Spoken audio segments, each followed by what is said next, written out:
When it comes to Norfolk, it seems like I'm always in an airport. Security gates, gate changes. At this point it's all routine, but this trip is a little bit special.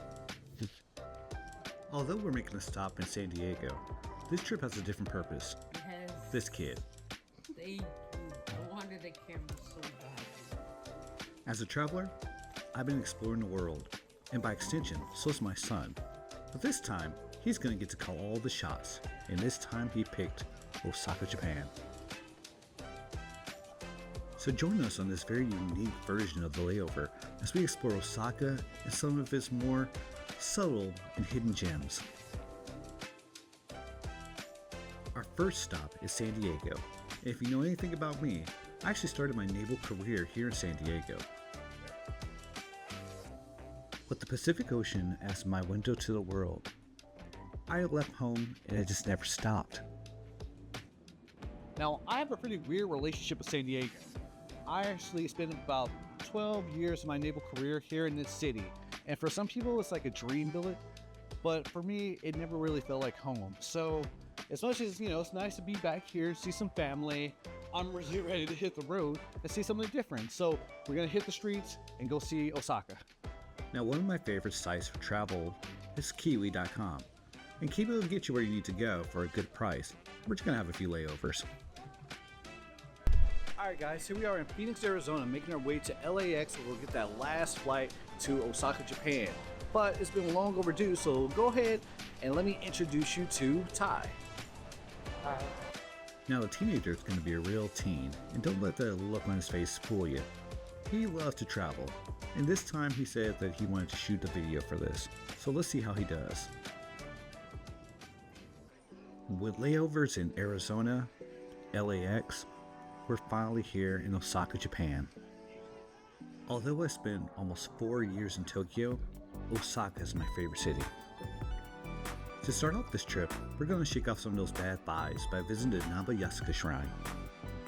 A notoriously small shrine in the middle of Osaka, is more meant for the theatrics. This giant beast here is designed to eat your evil spirits and take away all your bad luck. But I would also warn you that if you're a little evil yourself, you might get eaten too. Japan has no shortage of shrines. They're pretty much a staple of the culture. But the lion's head was an addition to this shrine back in the 1970s. Alright, so Ty has his first protection charm of this trip. Now, if you've learned anything during our travels, you never tempt the fates and take any kind of luck you can get.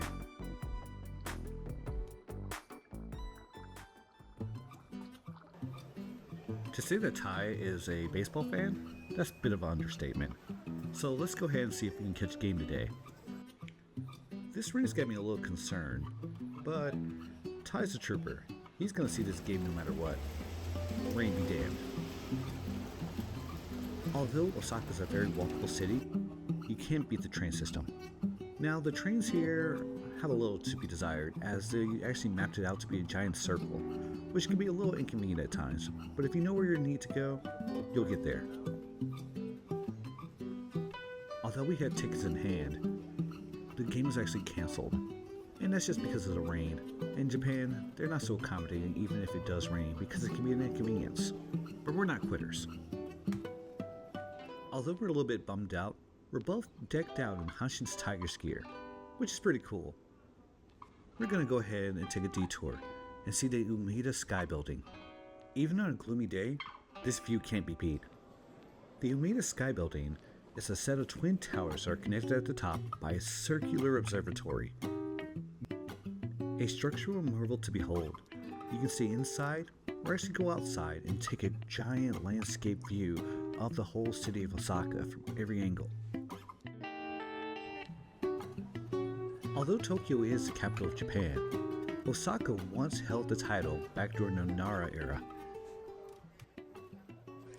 Alright, so it's a new day in Osaka, and I think it was inevitable that I was going to end up at a theme park. But I think my kid had a bit of an ulterior motive, because I didn't realize that Osaka was home to the Super Mario World? Ironically enough, Super Mario Brothers and I share the same birth year. This isn't about me. My kid's already strapped on his power bracelet. coins are the name of the game here. Now, a power bracelet allows you to take part in some of the activities around the center. Not essential, but it does make it a little bit more enjoyable as you actually get a whole track record and tally points of things that you discover.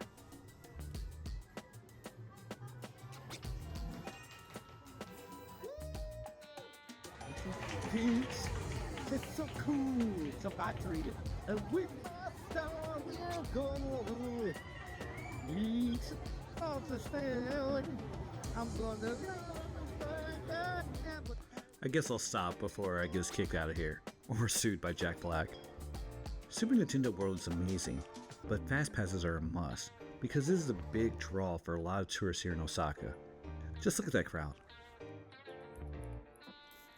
Remember when I said that Osaka was the capital of Japan back during the Nara era? Well, I actually want to show you that. Let's actually take a trip out to Nara, the dear city of Japan. I was curious why people only take 1 or 2 days in Osaka. And it's not that Osaka doesn't have enough to do, it's actually because you kind of get a little burned out with the city life. So places like Kyoto, which is another major city, or even coming down to Nara, where it's a little bit more calm, can totally be the little fix you need to get out of that whole city blues. Nara is home to some of Japan's oldest temples and shrines. The city is basically one giant national park. Now, if you've heard anything about Nara, then you've probably heard about the super friendly deer here. They're infamous because they know when you got treats in your pocket, and they'll give you a little nudge, a little bite, but if you bow and give them a cookie, there's vendors everywhere, they'll make your experience a little bit more bright. These deer are very integrated into the culture of Nara, and thusly very protected. So, I know it may get a little annoying with them being everywhere and having to watch your step, but remember, they were here first, so treat them with some respect. It's obvious that Osaka is beautiful during the daytime, and very kid-friendly, or teen-friendly.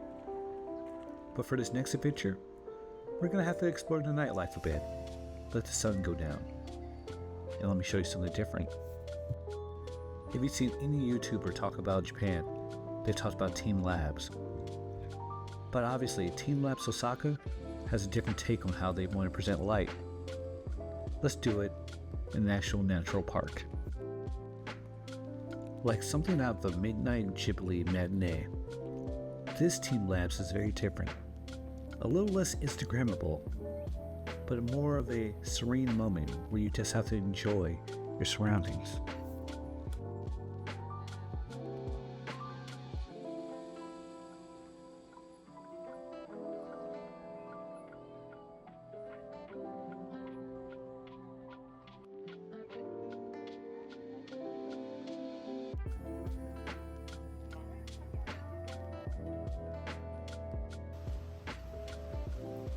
For the teen's first trip, I don't think he did half bad. In fact, I think I can learn a few things from him. It's every parent's dream that their kid makes good choices. And maybe they'll kind of compliment you a bit by following in your footsteps.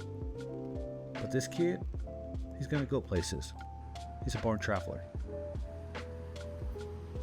Osaka, thank you for inviting us, because it was a great trip. It was a great time to get to know this city in the dead heat of the summer, with lots of rain.